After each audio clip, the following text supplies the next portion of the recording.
시청하시기 전에 STV 상생방송 구독과 좋아요 눌러주세요. 안녕하세요. 역사 뒤집어보기 역설의 박찬하입니다. 오늘 이 시간에는 단군조선의 힘, 중국의 왕조를 교체시키다라고 하는 주제로 발표를 해보도록 하겠습니다. 먼저 단군에 의한 요순 교체입니다.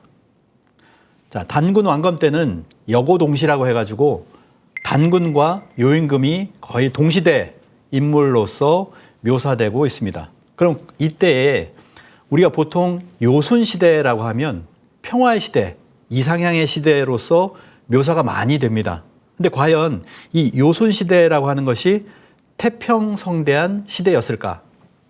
그리고 또 하나는 뭐냐면 요순 선양이라는 말을 많이 합니다. 덕이 있는 사람에게 자기의 아들이 아니라 하더라도 덕이 있는 사람에게 정권을 물려준다라고 하는 것이죠. 그래서 선양이라고 하는데 과연 요는 순에게 선양을 했을까라고 하는 것입니다.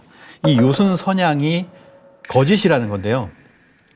자, 순자에 보면 무릇 왈 요순 선양은 허언이다 라고 했습니다. 이는 소견이 천박한 자가 전한 것으로 견문이 좁고 적은 자의 설이다.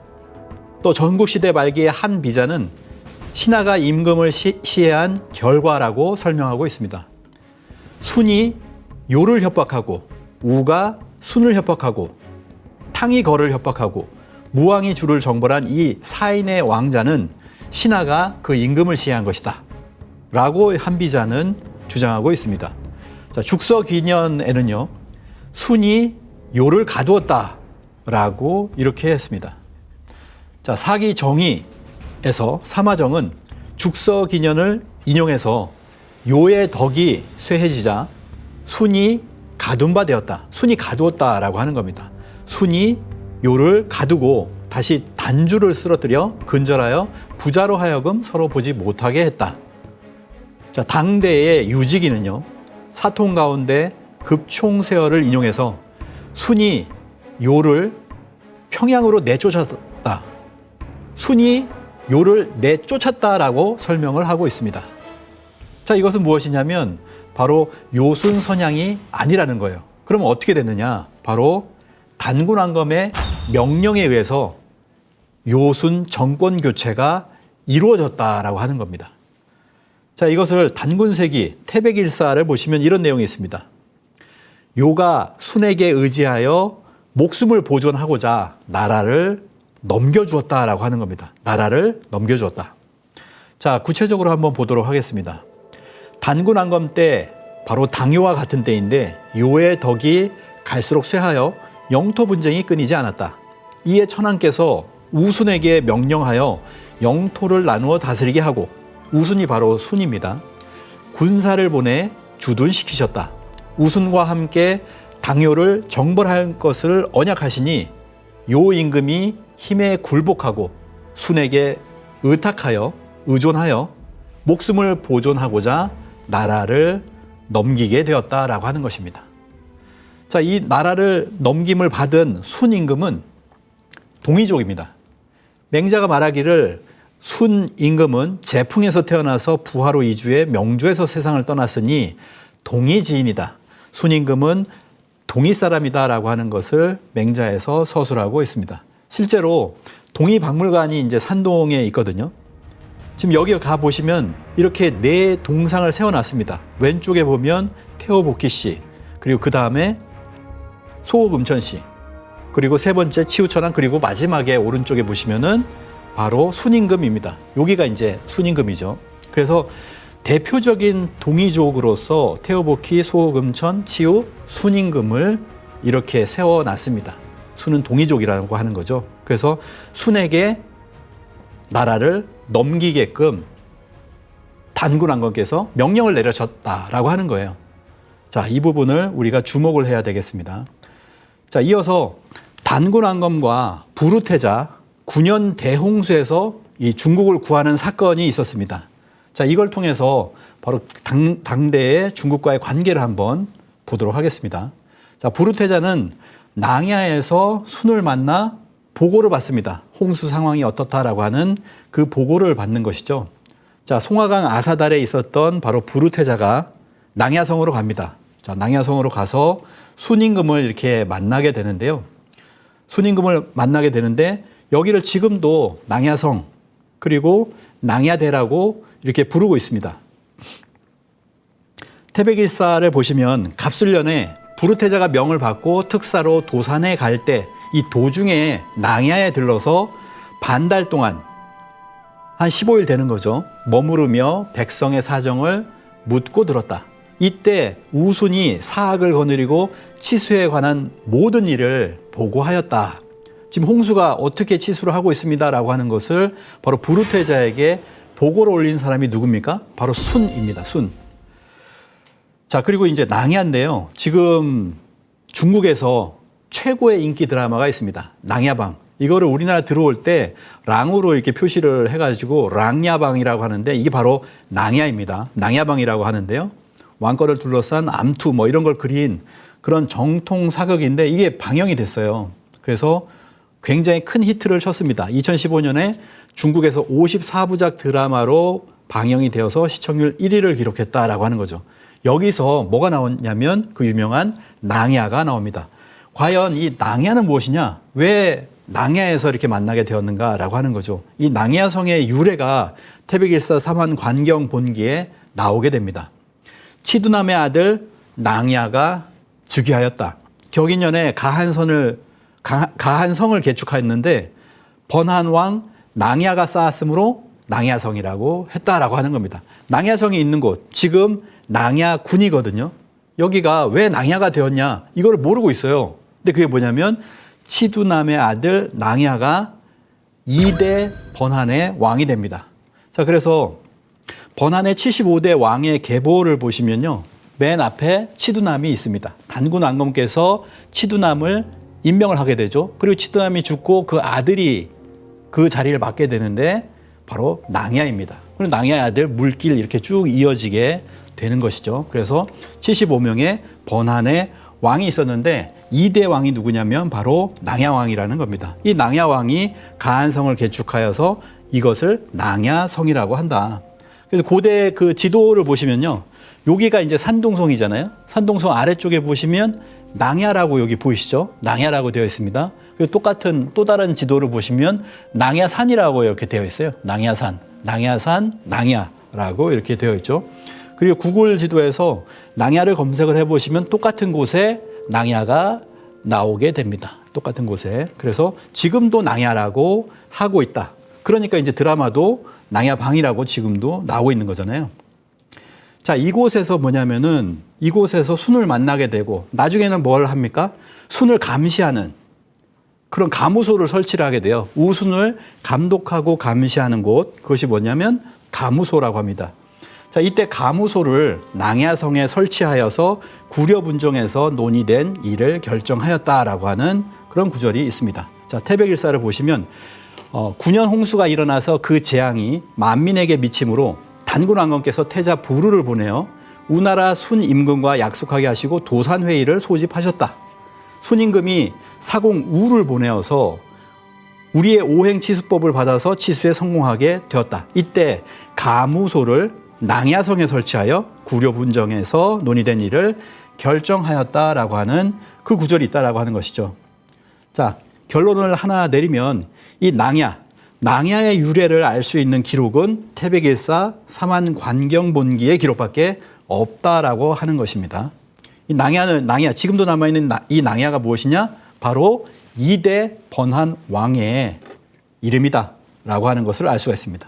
자, 이 낭야성에서 15일간 보고를 받고 정세를 살핀 다음에 부르테자가 어디로 갑니까? 쭉 내려가서 도산, 회계산으로 이렇게 내려가게 됩니다. 그래서 부르테자는 여기에서 동방의 칸들을 전부 다 소집을 해요. 소집을 해가지고 홍수를 다스리는 오행치수법을 전수하게 됩니다. 자, 부르테자가 이렇게 전수를 하는 것인데요. 또 시조 단군왕검이 또 우임금에게 내려주는 것을 직접 받아서 이렇게 전수한 이런 모습도 되는 것이죠. 그래서 천부경과 하도에 정통했던 단군 왕건께서 낙서를 완성을 하게 돼요. 우리가 하도 낙서라고 하잖아요. 이 낙서를 완성하여서 우에게 전하게 되는 것입니다. 자, 정리를 한번 해보자면, 자, 순임금은 단군 왕건께서는 부루태자를 보냅니다. 그래서 낭야에서는 순임금을 만나요. 그래서 한 보름 동안 보고를 받다가 다시 이제 아래 도산으로 내려가잖아요. 그래서 회의를 거기서 하는데 그때는 순임금이 오질 않고 사공우를 보냅니다. 이때 어떤 장관 역할을 하고 있는 것이죠. 그래서 사공이라고 하는데 사공우를 보내서 사공우에게 부루태자가 오행치수법을 전수를 하게 되어서 치수에 성공하게 된다라고 하는 거잖아요. 근데 이거에 대해서 굉장히 많은 문헌들이 있는데 실제는 뭡니까? 단군세기 태백일사에서 보는 것처럼 부루태자가 오행치수지법을 전수했다. 또는 금간옥첩을 전수했다. 이렇게 하는 게 정답이잖아요. 근데 중국의 문헌에는 보면 이때 마치 꿈에서 일어난 것처럼 이게 이제 대표적인 게 5월 춘추거든요. 5월 춘추에 어떻게 보면 역사 왜곡이다. 자, 꿈에서 현이의 창수사자가 나타나서 금간옥자를 주었다라고 이렇게 나오거든요. 꿈이라는 겁니다. 그리고 송미자세가나 서경에 보면 신하시 하고 있죠. 하늘이라는 거예요. 하늘이. 그러니까 하늘과 같은 존재가 사실은 단군 왕검이나 부루태자나 이런 분들이 바로 단군주에서 왔기 때문에 하늘과 같은 존재이기 때문에 하늘이라고 표시할 수 있지만 이렇게 하면 뒤에 후대에 있는 사람들이 알 수가 없잖아요. 그래서 분명하게 표시를 해야 된다라고 하는 거죠. 그런데 바로 현이의 창수사자 하늘이 홍봉구주를 주었다. 뭐 이런 식으로 표현을 하고 있어서 후대에 알 수 없게 만들어 버렸다라고 하는 거죠. 그걸 알 수 있게 만드는 것이 어디냐? 단군세기 태백일사와 같은 이 환단고기입니다. 자, 그래서 이 회계산 도산은 본래 신시중경이 소장되어 있던 곳이다. 사공우가 석 달 동안 재개하고, 재개라고 하는 것은 목욕재개죠. 그러니까 임금이 되기 전입니다. 사공우가 석 달 동안 목욕재개를 해야지만이 뭡니까? 부루태자에게 치수지법을 받을 수 있는 거거든요. 자, 이 책을 얻어서 치수에 성공하였다. 그리하여 우가 돌을 채취하여 부루태자의 은공을 새겨서 산 높은 곳에 세웠다고 합니다. 자, 이런 관계였다라고 하는 것을 우리가 알 수가 있겠습니다. 자, 그러니까 어찌됐든 그때 당시에 순이 임금이었기 때문에 홍수 치수 사업을 성공을 하니까 순임금이 어떻게 합니까? 동방천자를 찾아 배웠고 감사함을 표하는 거죠. 그것이 뭐냐면은 바로 서경에 보면 동순망질 사근동우라고 하는 이 어마어마한 구절이 있습니다. 순임금이 동쪽 지역을 순수하여 태산에 이르러 시 제사를 지내고 산천을 바라보며 차례대로 제사한 뒤에 마침내 동방에 천자를 찾아 배웠다. 라고 해야 되는데 이거를 지금 모든 학자들이 뭐라고 하냐면 동후기 때문에 동쪽의 제후를 이렇게 얘기를 하거든요. 근데 제후라고 할 수가 없는 부분이 있습니다. 그건 뭐냐면 사근동후할 때 근이에요. 근. 이 근이라고 하는 말은 뭐냐. 그건 하현상 아랫사람이 윗사람을 뵙는 것을 근이라고 한다.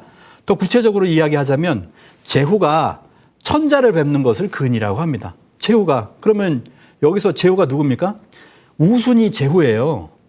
제후가 천자를 뵙는 것, 동방의 천자를 뵙는 것을 근이라고 한다. 천자가 즉위하면 제후들이 북면하여서 천자께 아련하는 것을 근이라고 한다라고 하는 겁니다. 그럼 뭐냐?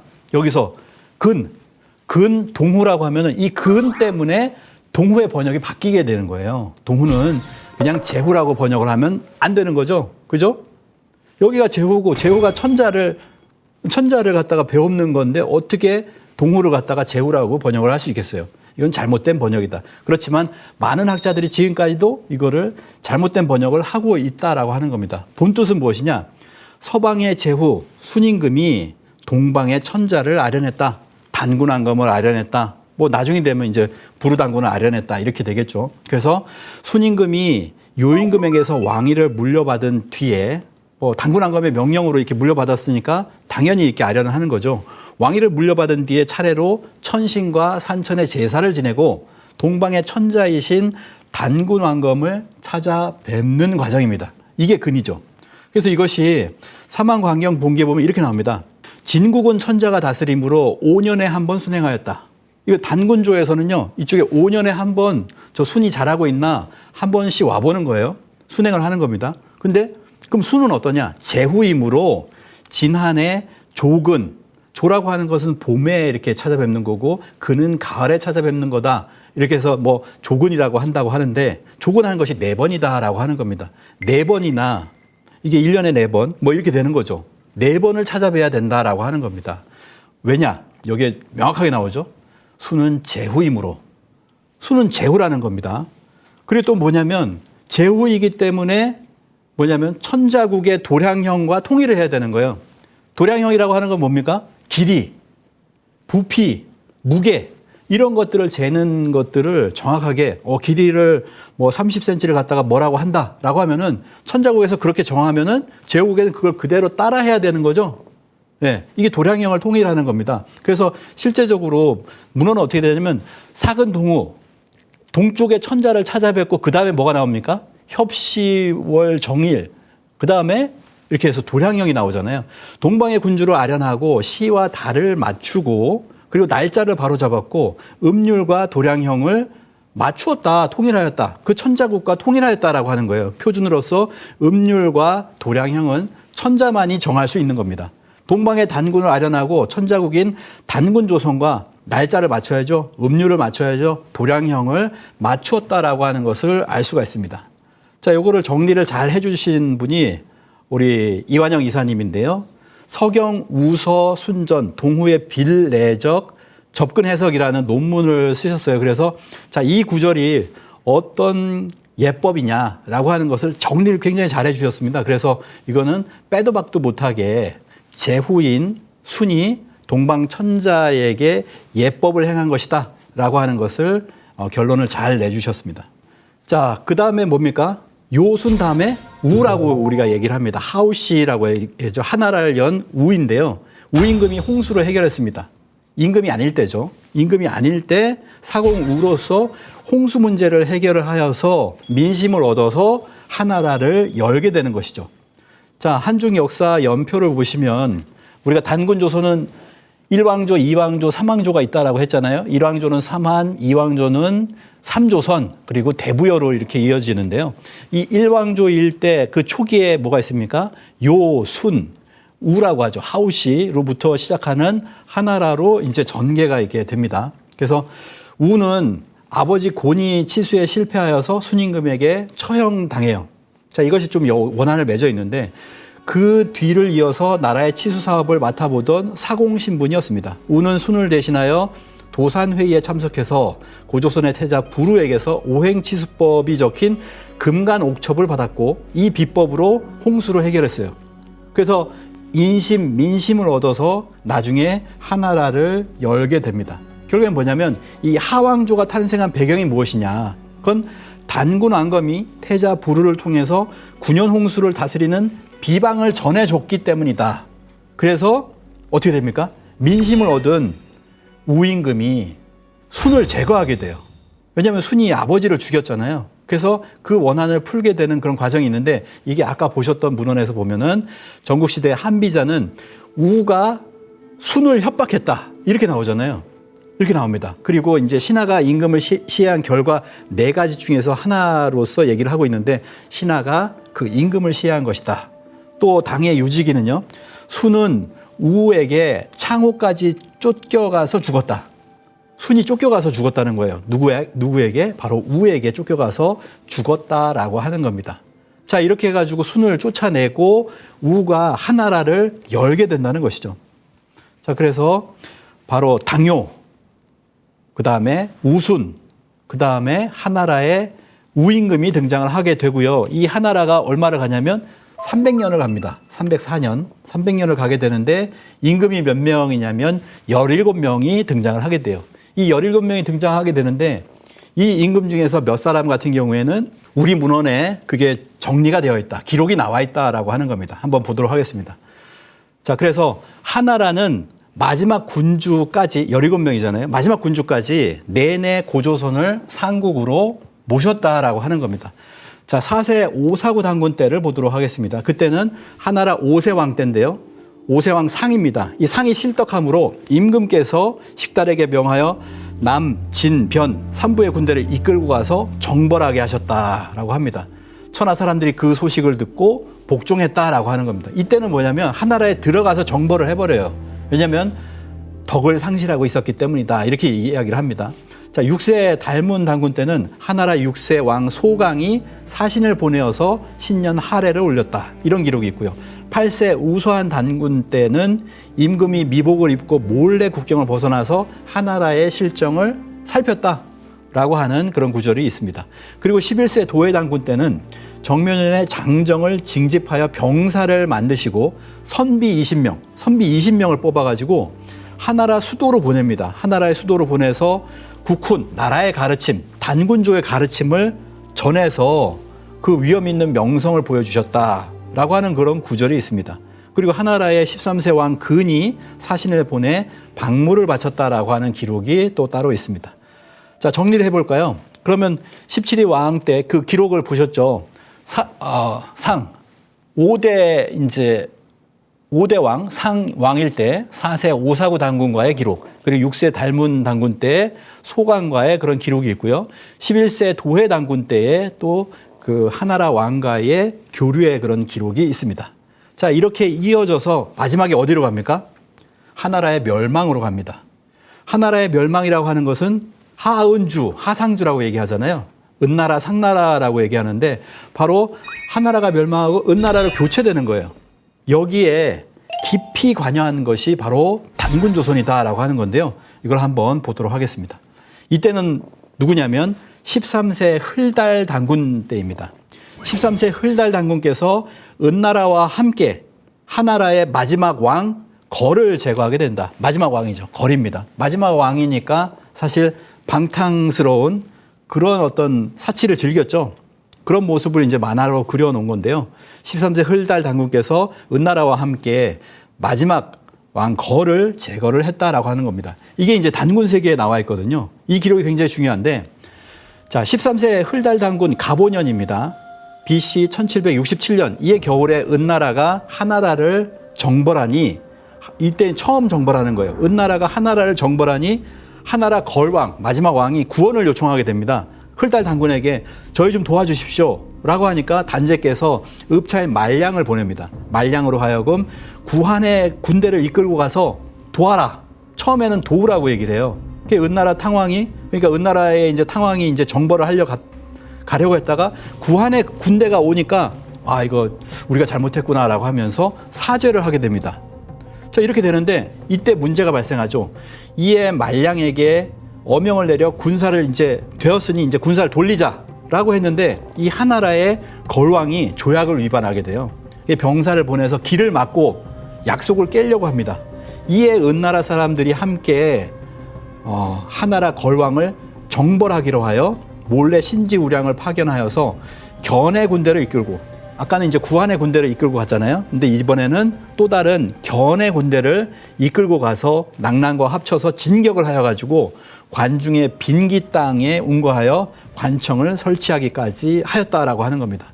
굉장히 긴 내용인데 정리를 한번 해보도록 하겠습니다. 자, 은나라가 하나라를 칩니다. 하걸왕이 구원을 요청하고 흘달 단군이 처음에는 전쟁을 지원을 해요. 은탕왕이 사죄를 합니다. 사죄를 하는데 하걸왕이 조약을 위반하고 약속을 파기하니까 단군조가 이번에는 바꾸죠. 은나라를 도와야 되겠다. 은나라를 도와가지고 저 하걸왕을 쫓아내야 되겠다라고 하는 생각을 합니다. 그래서 단군조가 이번에는 은나라를 도와서 하나라를 치게 됩니다.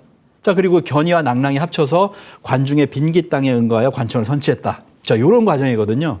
근데 이 과정에 일부가 어디에 나옵니까? 후한서에 나옵니다.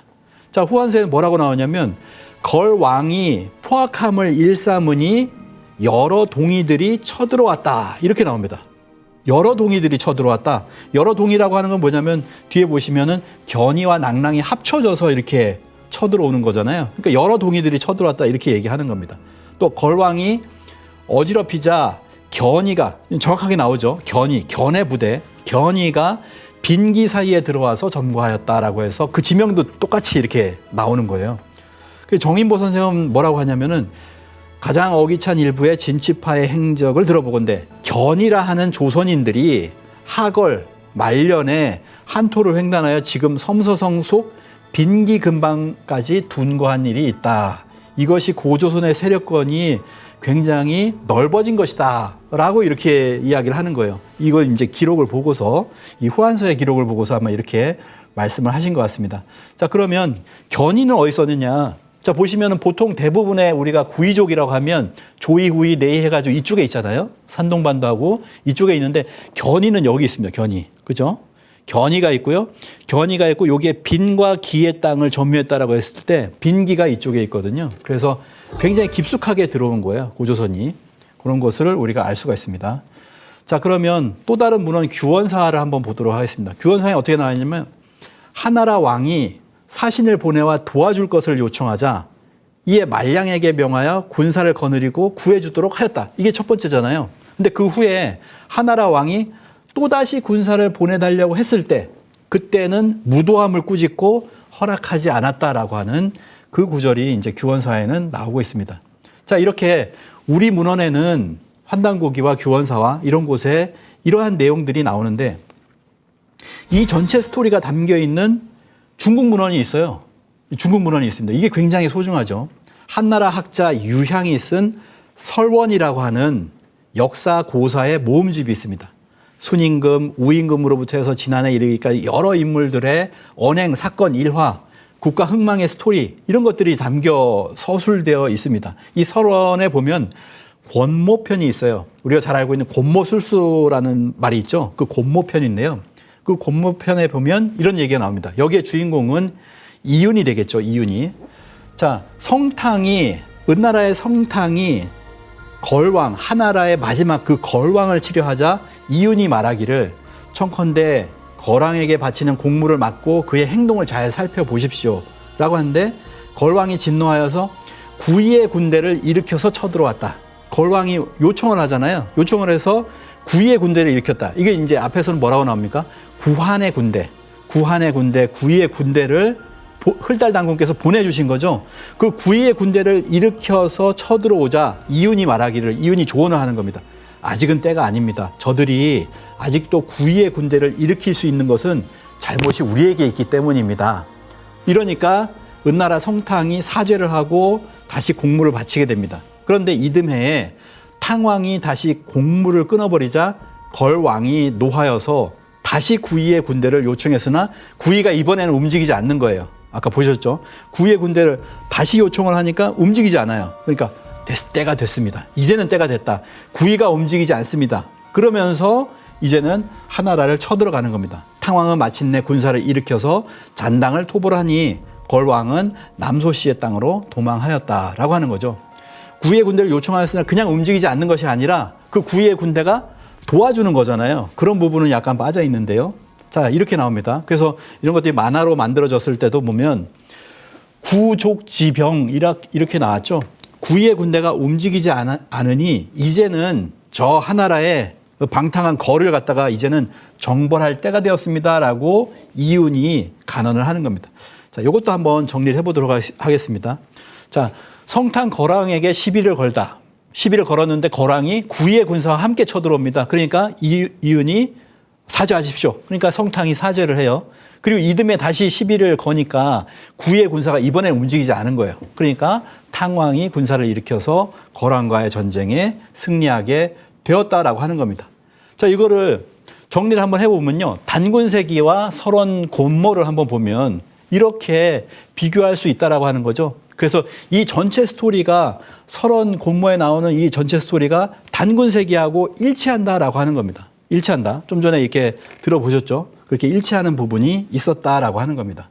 그래서 북경대 교수 부사년은 뭐라고 하냐면 은나라의 탕이 하거를 내쫓은 것은 동이가 하를 멸망시킨 거와 같다. 이 동이가 움직였기 때문이다라고 하는 겁니다. 바로 단군조가 움직여가지고 결국에는 하를 멸망시킨 것과 같다라고 하는 것이죠. 후한서 동이열전에 보면은 흘달 단군이라고는 나오지 않지만 흘달 단군의 군대 지원을 모든 중국 사서에는 동이가 침범해 온다. 여러 동이가 침범해 온다라고 이렇게 이야기를 하고 있는 겁니다. 그래서 탕이 혁명하여 거랑을 쳐서 평정을 하는데 이때 뭐냐면은 동이가 도왔다라고 하는 것을 이야기하고 있습니다. 자, 정리를 하면 단군 조선의 의중에 따라서 단군 조선이 저 하나라를 도우면은 그러면은 아직 때가 안 됐고 그러면 사죄를 하잖아요. 그리고 이제 단군 조선이 하나라를 포기를 하면 그러면 그 판도가 바뀌는 거예요. 단군 조선의 뜻과 의중에 따라서 하나라와 은나라의 판도가 바뀌었다라고 하는 거죠. 결국엔 뭐냐면 단군조에서 하나라를 멸망시킨 거나 마찬가지다라고 하는 겁니다. 자, 실증 환단곡에 보면 이렇게 나와 있습니다. 저들이 구이의 군사를 일으킬 수 있는 것은 잘못이 우리에게 있기 때문이라는 이 이윤의 발언은 당시 죄의 융후와 선악의 판단이 바로 단군 조선에 의해 결정되었음을 알게 하는 중요한 대목이다. 당시의 정황을 극히 사실적으로 전해주고 있다라고 하겠습니다. 자, 마지막으로 하상주 단대공정에 대해서 한번 알아보도록 하겠습니다. 이 하상주 단대공정은요, 중국이 여러 가지 역사 공정을 했습니다. 우리가 알고 있는 동북공정이 있죠. 중화문명 탐험공정이 있고, 그 다음에 국사 교과서를 수정하는 국사수정공정이 있고, 지금은 뭐냐면 중국의 이 5,000년 역사를 전파해라라고 해가지고 여러 부분으로 전파하고 있어요. 이게 중화문명 전파공정입니다. 그거에 맨 처음에 했던 것이 뭐냐면 하상주 단대공정인데요. 이 하상주 단대공정은 뭐냐면 하나라, 상나라, 주나라의 그 건국년을 갖다가 지금 정리가 아니고 혼돈스러운데 그걸 제대로 좀 정리를 해보자라고 하는 거예요. 중국의 최초 역사를 그 이전에는 뭐라고 했냐면 주나라의 공화 원년이라고 했습니다. 그러니까 주나라의 건국년 뭐 이런 것을 얘기를 했는데 이제는 뭐냐면 좀 더 올려서 하나라의 개국년까지를 좀 정리를 해보자라고 했는데 그걸 결정지은 것이 뭐냐면 BC 2070년이라고 했어요. 그래서 하상주 단대공정으로 해서 그 기년을 정리를 했는데 하나라는 2070에서 1600년, 그다음에 상나라, 주나라, 상나라는 1600년에서 1046년 이런 식으로 정리를 딱딱 했거든요. 근데 이게 과연 맞냐 이거죠. 하상주 공정의 결과로 해가지고 2070년에 하나라가 건국하고 하나라가 상나라로 교체된 게 기원전 1600년 경이라고 이렇게 이야기를 하고 있는데 아니 문헌에 단군세기와 태백일사를 보면 모두 뭐라고 나옵니까? 성탕이 하나라 걸왕을 치는 연대. 그러니까 하나라가 멸망하고 은나라가 건국되는 그 연대를 뭐라고 하냐면 가보년이라고 했어요. BC 1767년입니다. 13세 흘달 단군 가보년 16년에 이해 겨울에 은나라가 하나라를 정벌하니 하나라 걸왕이 구원을 요청했다. 가보년에 장군 치운을 파견하여, 이거는 태백일사에만 나옵니다. 장군 치운을 파견하여 탕을 도와서 거를 정벌하였다라고 하는 부분이 나오죠. 하나라의 거를 정벌하니까 하나라가 멸망을 하는 거죠. 이게 언제냐면 가보년 1767년이에요. 그러면 보면요.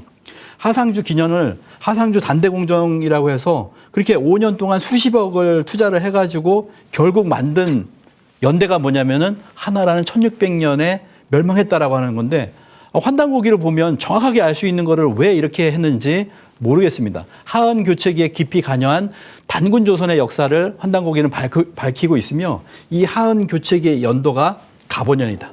BC 1767년임을 명확하게 알려주고 있습니다. 하상주 단대공정을 하면서도 찾지 못하고 있는 중국 상고 역사의 중요 연대를 이 환단고기에서 찾아주고 있는 것이거든요. 자, 그래서 정리를 하면 하상주 단대공정에서는 하나라 멸망 그리고 은나라 건국 시기를 BC 1600년으로 했지만 이거와 몇 년 차이 납니까?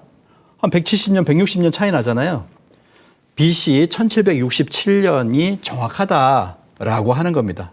그러니까 이런 문헌을 갖다 인정을 하면은 정확하게 하상주의 연대를 찾을 수가 있는 거예요. 마무리를 하도록 하겠습니다. 오늘 이 시간에는 이 단군 조선과 고대 중국 왕조와의 관계를 알아봤습니다. 관계를 알아봤는데요. 단군 왕검에 의해서 요순이 교체되었습니다. 단군 왕검과 부르테자가 대홍수에서 9년 대홍수에서 중국을 구했습니다. 부르테자가 낭야에서 순을 만나서 홍수에 대해서 보고를 받고 우순을 감시하는 가무소를 설치하게 되었습니다. 순임금은 제후로서 동방천자를 여러 차례 찾아뵙게 되었고요. 우임금은 또 단군조로부터 오행치수법을 전수받고 홍수 문제를 해결하여 민심을 얻어서 하나라를 열게 되었습니다. 또 이 하나라는 마지막 군주까지 내내 고조선을 상국으로 모셨다는 그런 기록들이 많이 있습니다. 자, 마지막으로 단군조에서 이 운이 다한 하나라를 결국에는 멸망시키게 됩니다. 단군조선의 뜻과 의중에 따라서 이 하나라와 은나라의 판도가 바뀌게 되었습니다. 자, 2017년에 시진핑은 트럼프 대통령을 만나가지고 한국은 고대에 중국의 속국이었다라고 이렇게 말했어요. 지금 우리 스스로도 그렇게 알고 있는 사람들이 많이 있습니다. 중국 사람들이 와가지고 우리에게 그렇게 이야기를 하죠. 우리는 그거에 대해서 제대로 발언하지 못하고 있습니다. 역사를 모르기 때문인데요. 상고시대에는 이렇게 정반대였다. 중국이 어떤 영향을 우리에게 준 것이 아니라 오히려 단군주에서 크게 계속해서 고대 중국에 큰 영향을 주었다라고 하는 겁니다. 이러한 역사를, 바른 역사를 통해 가지고 우리는 뭐냐면 바른 역사를 통해서 우리 역사를 제대로 복원하고 역사 강복을 찾아야 된다라고 생각을 합니다. 이제는 진짜 역사를 알려야 할 때입니다. 감사합니다.